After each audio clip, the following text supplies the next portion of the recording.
So, reference intervals. Exceptionally important, very difficult to do. Today I will go through some of the definitions of what I mean by reference interval, talk about where reference intervals have come from, and then look at some approaches for establishing intervals. At the end, I'll show you 4 examples of reference intervals that I have been involved in. You can see from the graph on the right-hand side that reference intervals intrinsically fits within all of our statistical parameters, our uncertainty of measurement, our error theory, etc. And we know very clearly we can't do without them. So, starting at the top, ISO 15189 says we shall include intervals. That word shall means we have to do it. We cannot put out a report without a reference interval or a normogram or diagram in it. Let's look at this one. This slide's provided by Dr. Ken from Melbourne Pathology. And here we have a set of patient results, very standard patient results from a male who's collected in 2007, born in 79, so just under 30 years of age, 28 years of age. And what we have is a set of results down here. Now, I have an H here. I'm a bit lucky. But how on earth do I interpret them? And ultimately, if we want to make a clinical decision, our results mean nothing without, better go to this slide, without the reference interval. As you can see, nothing. Reference interval. That is useless to the doctor. That is not. But getting these reference intervals correct is really quite tricky and of fundamental importance for the interpretation.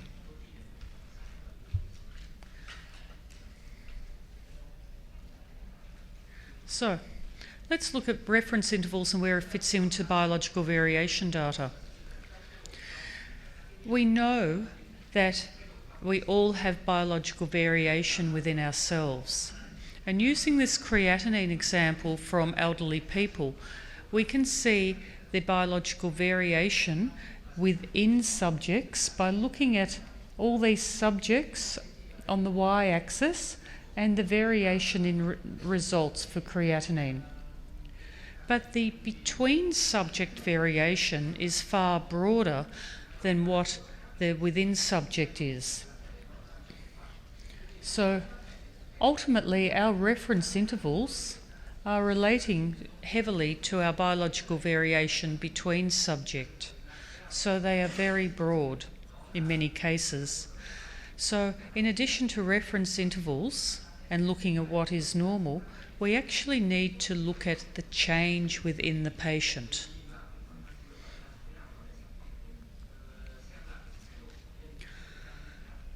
One of the conundrums that faces many of us is where have our reference intervals actually come from?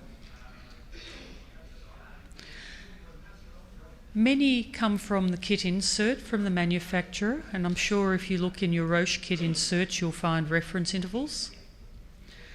Publications, textbooks. And the textbooks are very common for reference intervals for specific populations. So here's the paediatric, here is a geriatric, here is a pregnancy-based, and here is a Roche reference interval specific for their analyzers. I'd place a bet, I'm not really a betting girl, but that many of your reference intervals you would cite as in-house studies. And maybe you can't remember who has done them. Maybe it was your predecessor who's done them. They've been around forever. Some of these may comply with the CLSI guidelines on reference intervals, whilst others may be pre these guidelines, and we might have taken 10 of our colleagues and taken some blood or some urine, whatever we're looking at, and actually started to establish a range.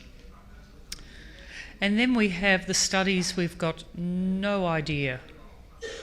It was from Dr. X, who's now retired or gone on to another institution, and maybe he was 3 doctors ago, and we don't know where they've come from, but we just keep using them. So that's my reality. I would suggest it's probably your reality too, and it is the reality in America. Looking at some CAP data on reference intervals in adult population of 163 laboratories.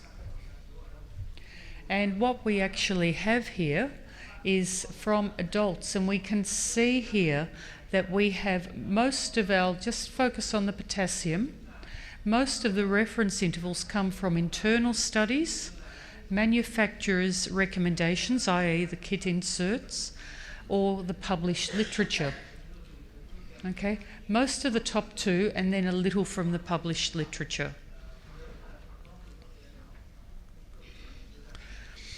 Jan, first author on a paper, so I don't have to answer these questions at question time. Testosterone reporting in Australia, or Australasia, a survey of results. What this found was that with the testosterone assay, nearly equal thirds declared that they had reference limits were obtained from either the kit insert, an in-house study, and historical data. Now, one of the problems with this is that testosterone for males in Australia, there is a defined cut-off for whether they are going to get government funding for testosterone replacement therapy. So there is a cut-off. If our reference intervals are different and our assays are different, that makes this very difficult. So in the discussion of this paper, the broad variation in reported reference intervals for testosterone illustrates the confusion that can be created by a fixed clinical decision point when there is no standardisation of methods or reporting. So let's take a look at what happens when we have a slightly more specialised population. So now we're back to my favourite paediatrics, as is probably no surprise for you. And out of those top 3 that we had in the adults, with the internal studies, the manufacturers and the literature, we now have equal weighting on these 3. And we're relying far more heavily on the published literature than what we did for adults. For potassium. And you can see this is also reflected for the other analytes. And this is the CAP data from 163 laboratories in the US. So taking a closer look at reference intervals and maybe how we actually should be developing them or assessing the quality of them, I refer back to the Stockholm Hierarchy. The Stockholm Hierarchy was effectively came out of a conference in Stockholm in 1999, and they produced a consensus statement which is listed here and is available, and it's looked at different levels of quality. These levels of quality can be applied to reference intervals. Level 5 is the lowest level. Level 1 is the highest. So with the level 5, we're looking at state of the art, and we're looking at the kit inserts as our lowest level of reference intervals that are appropriate. Then some of the proficiency surveys might be at level 4 as maybe how we get our intervals. Professional recommendations is level 3. And we might get that out of best practice documents. But some of those best practice documents, and this is the reason why they're at level 3, is because they may be the result of a number of knowledgeable people sitting around a table making a finite decision. It may not be fully evidence-based. And we have an Australian slang term called gobsat, which is basically our good old boys sitting around a table.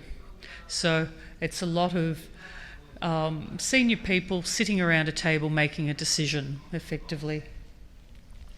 Level 2A and 2B are equal, effectively, and using the biological variation data is in there, so Callum Fraser's data. And looking at clinical surveys is the other approach. And then level 1 is the highest, and we're looking at clinical outcome here. So these are based on the clinical improvement in the in patient care. The best example of this that I have is cholesterol. We actually don't use a reference interval. We use a limit or a recommended range for cholesterol.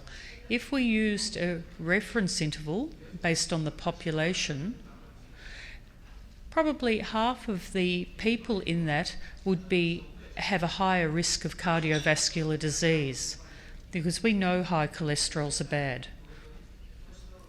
But we know a lot of people normally do have it. So we use a recommended range. And so that fits up here. We know there is a clinical decision point.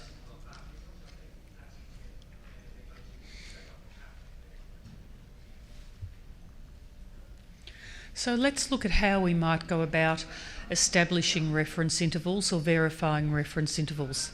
There are two major approaches. One is a direct approach and the other is an indirect approach. Once again, I refer you to the CLSI guideline document looking at establishing and verifying reference intervals. In the direct approach, we tend to take healthy people. Or a disease-related sample group, comparing these. We are relying heavily on clinical knowledge here, and we know as laboratorians we don't always have that full clinical knowledge of patients. So that's one of the flaws. We mightn't have the information coded in our system. A doctor mightn't have told us everything. It's an expensive approach because for every analyte we measure, we might need to take 50 to 450 patients to get a parametric distribution, to get a reference interval from a parametric distribution, pardon me. However, if our distribution is skewed, we need a minimum of 120, up to about 700. This magic number of 120 here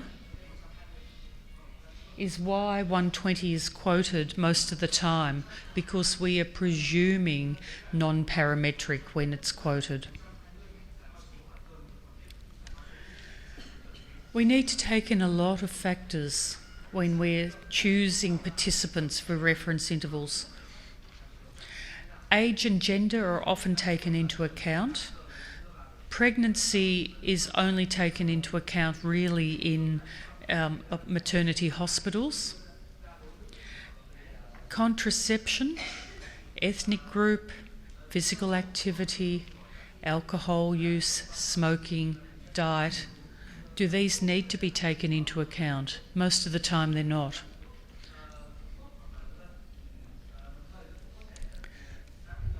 This is what we would like in our population.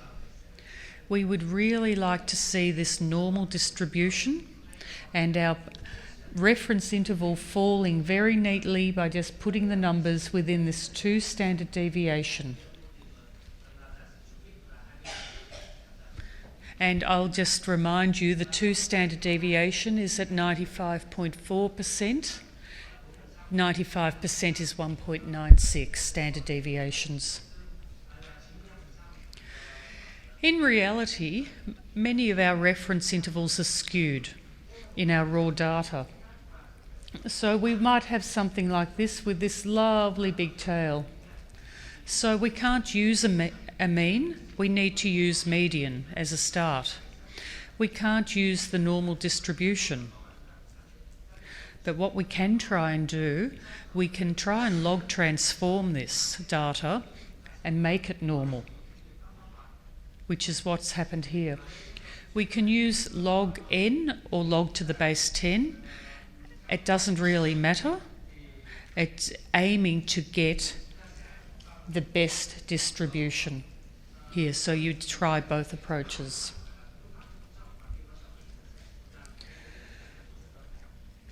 So that's going from scratch, but as I said, that's a time-consuming, expensive approach.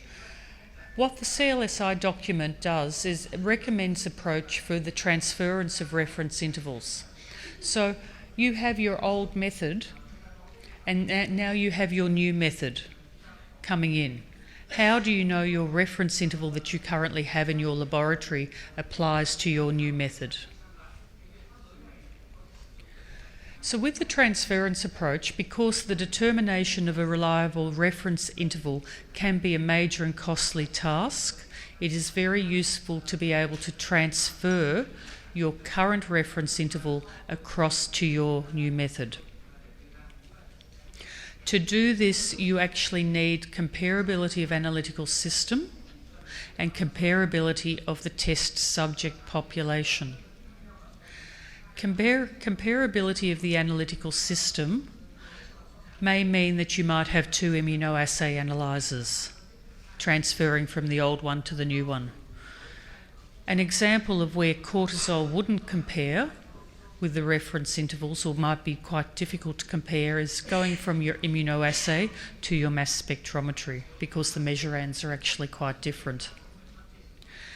Comparability of the test subject population, I think that's probably far more self-explanatory, that you want to actually do the new reference interval and compare it based on what the old reference interval population was compared on.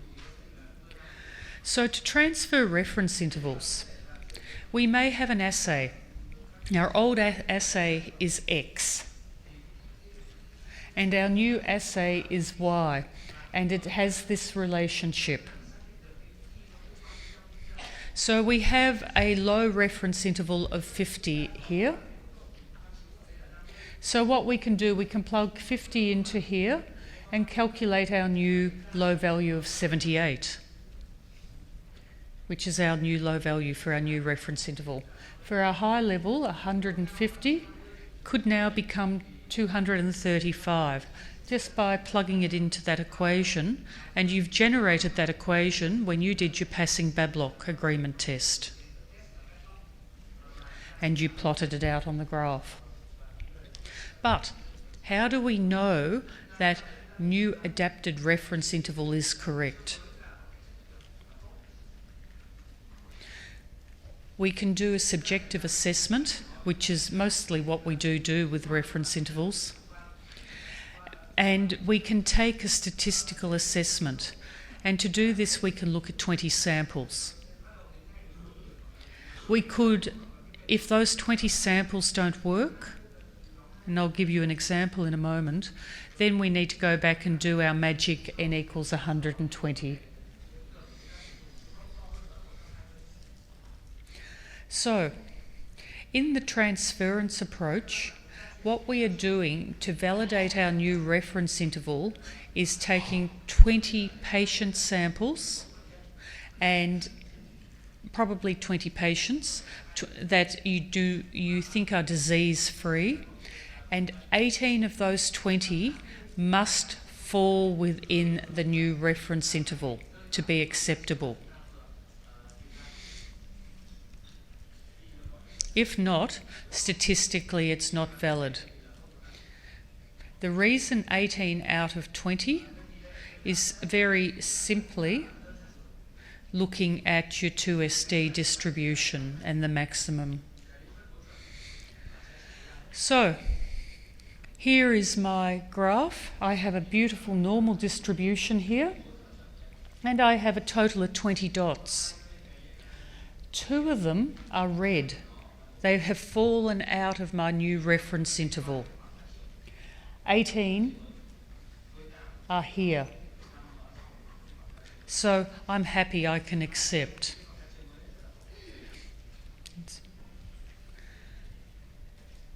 This is what will happen if I have a bias, if something has gone wrong.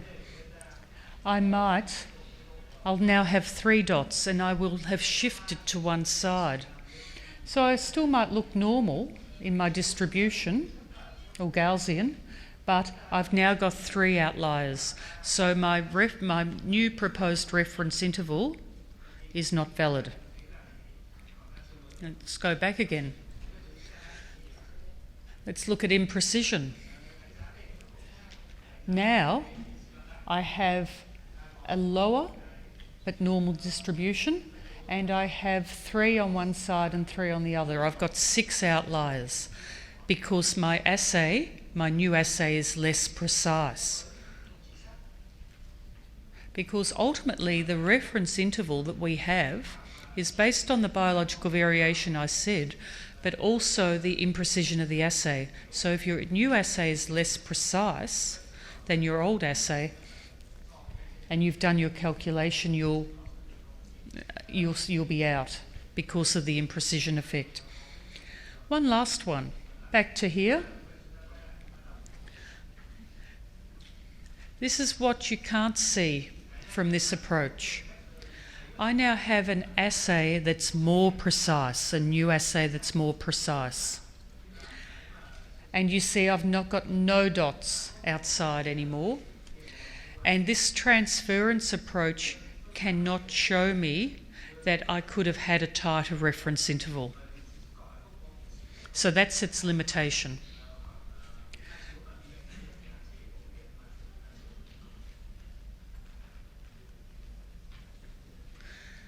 So they're the direct strategies, either the full reference interval studies or the transference approach. Looking at the indirect strategy, we are assuming the significant subset of our laboratory results are actually from unaffected patients. And we can use the statistical means to derive reference intervals by looking at the subpopulations. The approach has been developed by Bhattacharya, and I'm not going to even pretend to do this calculation and explain it to you. But this calculation has been used very successfully by a large private pathology company in Australia, Sonic, and they have developed reference intervals for their samples for paediatrics, adults, geriatrics, pregnancy, using this Bhattacharya approach.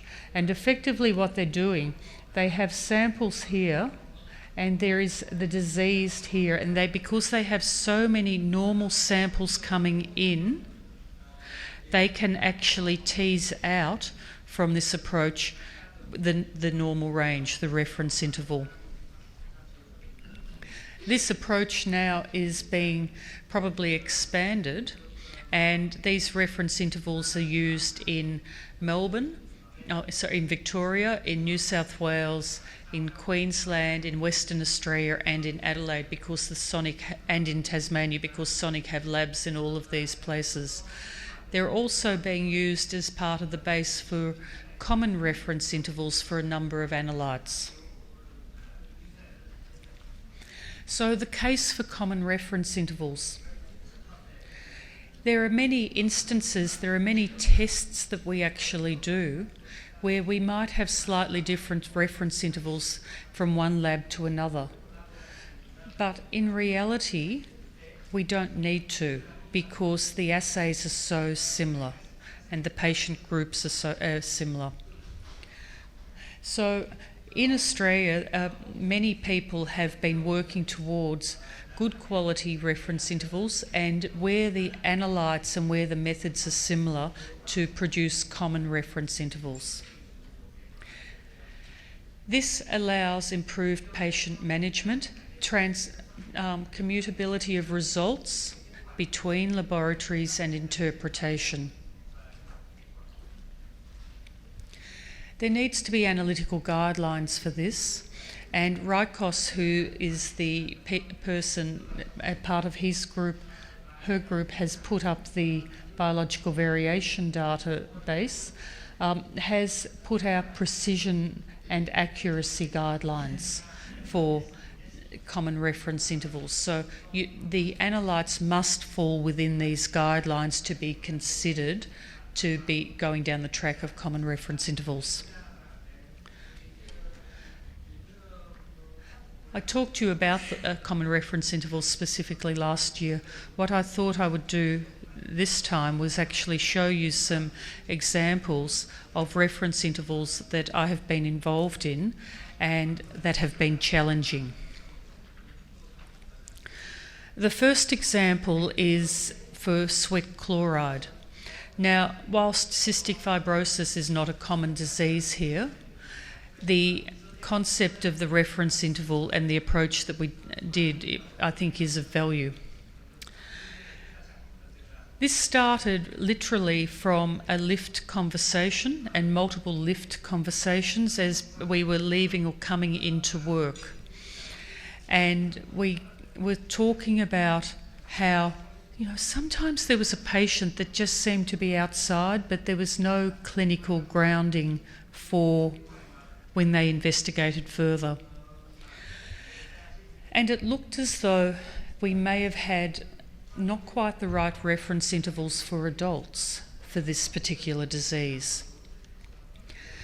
So we went and got some funding, and we got a very good student from RMIT at the time, and she went part-time and did an honours project and worked very hard on recruiting patients or controls of different ages, and she recruited 7 age groups here that was pre-pubertal, pubertal, and definitely post-pubertal, and then we went into the adults and stratified them.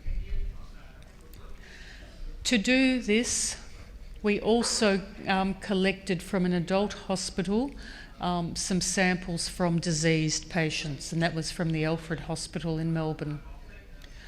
The reference intervals, the scatter for the normals, turned out to be there was an increase in teenage years, and it did plateau at adulthood. And we could see this with the box whisker plots. And these, we're using box whisker plots because it was not a normal distribution, it was skewed. We log transformed the data with the help of a statistician, and we were able to produce reference intervals. And I'm very pleased to say that these reference intervals have ended up in a number of guidelines for sweat testing, including the CLSI guideline.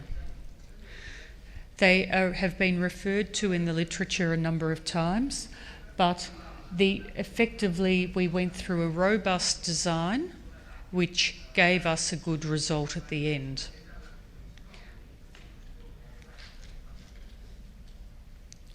The next example, we have a population of preterm babies, so a very difficult population to get blood from.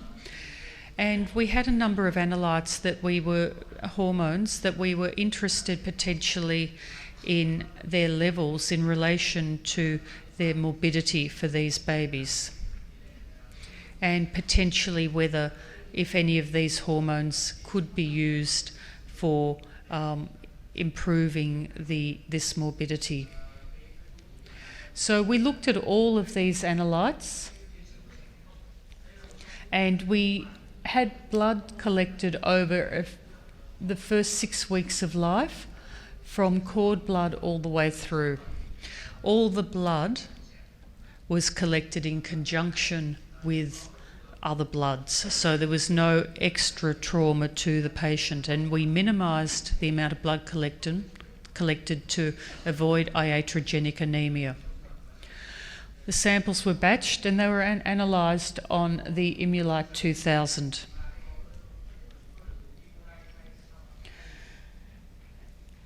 Over the 2-year period, there were 198 babies potential that were eligible. We were able to enrol 130 of these, so this was very good, and it was equal of male and female. We had the gestational age of 27 weeks as the mean, and the birth weight of just under 1 kilogram. From these 130, we were able to analyse samples from 123 babies. Then we needed to determine what was a normal preterm baby, given preterm is maybe not normal. So we created a definition based on a baby that survives until at least the equivalent of term, so as a definition, and so we ended up with 113, which is less than our magic number of 120, but getting close. We also had MRI scans on 100 of these babies. We'll just look at 2 of the hormones. The free T4 result. This was actually normally distributed. So we had a beautiful Gaussian distribution, so we were able to do a reference interval very easily. It was uncomplicated. And the reference intervals are here. For every other hormone, and I'll show DHEAS sulfate here, we could not do that, and it was very complicated. We had a number of outliers here, and you can see with these box whisker plots we have the whisker much higher on this side than on this side for all of them, and that's the non-normal distribution. So we could not use the raw data here. So we log transformed the data, and we log transformed it using the natural log because that gave us the best distribution. Once again, as with the first study, this was done in consultation with a statistician. We did not do this alone because it does get quite complicated. The third study is looking at a different set of babies, and now we're looking at differences in males versus females. In that other study, we had no differences between males and females. So we needed to divide these up. And here we have LH and FSH, and we can see the females here, the pink ones, how we have a much higher results for LH and FSH than what we do for the males. Once again, within these groups, we had to log transform the data. And we have done this with a statistician, and we presented this at EuroMedLab last month, and it will be presented as an oral at the ESPI meeting in September in Milan as well. And the point is of looking at your data, graphing your data, knowing when to separate, and always getting a statistician involved to support. The last one is the one I'm actually exceptionally proud of, and I'm actually not going to show you any results, but this is a Vietnam reference interval study, and it's HVA as a biomarker for the cancer neuroblastoma. Dr. Mai has been instrumental in this, and she has worked from the National Hospital of Paediatrics, and she has worked very hard to get this study through to fruition, and she will be presenting this at the Asia Pacific Congress in Bali later this year. So as an oral presentation, I have found out this week. So I'm very proud that this has happened, and that this is the first Vietnam reference interval study that I have been involved in, and I congratulate her and all of the people from Vietnam involved in this. Once again, there is a statistician here to make sure the numbers and the interpretation of the data is correct. So, in summary, without doing a summary, it's really a quote. It is virtually impossible to select a small number of healthy individuals representative of the biological diversity, and therefore it's actually very difficult to do reference intervals. But at the same time, it is exceptionally important that we do get it right. So that's our conundrum. Thank you.